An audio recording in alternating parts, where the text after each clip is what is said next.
নমস্কার, বাংলার মেয়ে চ্যানেলে অনেক অনেক স্বাগত জানাই। সোয়াবিনের একটা দারুণ রেসিপি হতে চলেছে। আমি কিছু পরিমাণ 200 গ্রাম মতো সোয়াবিন নিয়েছি। সোয়াবিনটাকে নুন হলুদ দিয়ে ভালোভাবে সেদ্ধ করে নিচ্ছি। সেদ্ধ করে এটা নামিয়ে নেব। সেদ্ধ আমার হয়ে গেছে, এবার আমি নামিয়ে নিয়ে ঠান্ডা হতে দেব। ডুমো ডুমো করে আলু কেটে রেখেছি। দুটো মিডিয়াম সাইজের আলু নিয়েছি। আলুগুলো কড়াইতে তেলের মধ্যে ভালোভাবে লাল লাল করে ভেজে নেব। কড়াইতে এই আলুর মধ্যে দিয়ে দেব অল্প পরিমাণে লবণ আর অল্প পরিমাণে হলুদ গুঁড়ো দিয়ে ভালোভাবে লাল লাল করে ভেজে নিয়ে আলুগুলো তুলে নেব। সয়াবিনের এই রেসিপিটা বাড়িতে একবার হলেও ট্রাই করে দেখবেন, খুব ভালো হয় খেতে।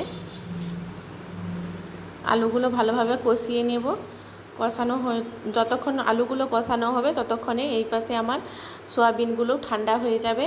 সয়াবিনগুলো ঠান্ডা হয়ে গেলে ওই যে সেদ্ধ করা হয়েছিল জল দিয়ে, তাই জন্য ওর ভেতর অনেক জল থেকে যাবে। তাই আমি সয়াবিনগুলো যখন তেলের উপর ভাজবো তখন সয়াবিনগুলো ভালোভাবে হাত দিয়ে চেপে চেপে জল বের করে নিতে হবে, তারপর তেলের মধ্যে দিতে হবে। ওই কড়াইতে আমি তেল নিয়ে নিলাম, সরষের তেল দিয়ে তারপরে আমি ওই সয়াবিনগুলো দিয়ে দিলাম। দিয়ে ভালোভাবে সয়াবিনগুলো লাল লাল করে ভেজে নিব।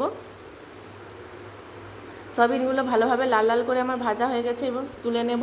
তুলে নিয়ে আমি ওই কড়াইতে আবার সরষের তেল দিয়ে এবং মশলাগুলো কষিয়ে নেব। তেলটা গরম হওয়া পর্যন্ত অপেক্ষা করব। তেলটা আমার গরম হয়ে গেছে। এরপর দিয়ে দেবো, আমি মিডিয়াম সাইজের একটা পেঁয়াজ নিয়েছি। পেঁয়াজটা শিল নোড়াতে আমি একটু সামান্য পরিমাণ থেতো করে নিয়েছি। এতে করে তেলের মধ্যে দিলে পেঁয়াজটা তাড়াতাড়ি ভাজা হয়ে যাবে।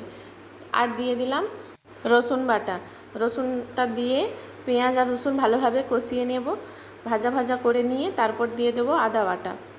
আদা বাটাটা পেঁয়াজ আর রসুনটা দিয়ে দেখুন তেলটা ছেড়ে গেছে, তারপর দিয়ে দিলাম আদা বাটা। আদাটা দিয়েও ভালোভাবে একটু কষিয়ে নেব।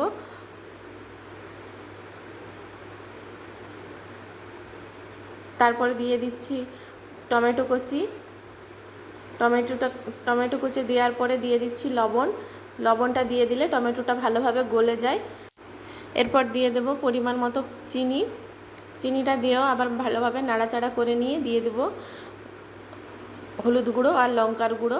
আমি লঙ্কার গুঁড়োটা অল্প পরিমাণেই দিয়েছি, যেহেতু আমার মেয়ে ছোট তাই খেতে পারবে না, তাই আমি অল্প পরিমাণে দিয়েছি। আপনারা আপনাদের স্বাদ মতো লঙ্কার পরিমাণটা বাড়িয়ে কমিয়ে নেবেন। একটু পরিমাণে জল দিলাম। জলটা দিয়ে আবারও ভালোভাবে মশলাটা কষিয়ে নেব। শেষে দিয়ে দেব জিরে গুঁড়ো। জিরে গুঁড়ো দিয়ে আর একটু কষিয়ে নিয়ে তারপর ভেজে রাখা আলু আর সয়াবিনটা দিয়ে ভালোভাবে কষিয়ে নিয়ে তারপর পরিমাণ মতো জল দিয়ে দেব। জিরে গুঁড়োটা দিয়ে দেখুন মশলাটা আমার ভালোভাবে কষানো হয়ে গেছে, তাই মশলার গা থেকে তেল ছেড়ে দিয়েছে। আলু আর সয়াবিনটা দিয়ে দিলাম। দিয়ে এবার ভালো করে আর একটু নাড়াচাড়া করে নিয়ে পরিমাণ মতো জল দিয়ে দেব। জল দিয়ে আলুটা সেদ্ধ হওয়া পর্যন্ত জল দিয়ে ফুটতে দেব। 5-7 মিনিট মতো ফুটতে দেব। ফুটলেই আমার আলুটা ভালোভাবে সেদ্ধ হয়ে যাবে। দেখুন কালারটা কত সুন্দর এসেছে।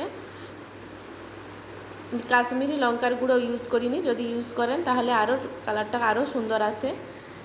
এইভাবে আপনারা গরম ভাতের সঙ্গে পরিবেশন করবেন, খুবই ভালো লাগে খেতে।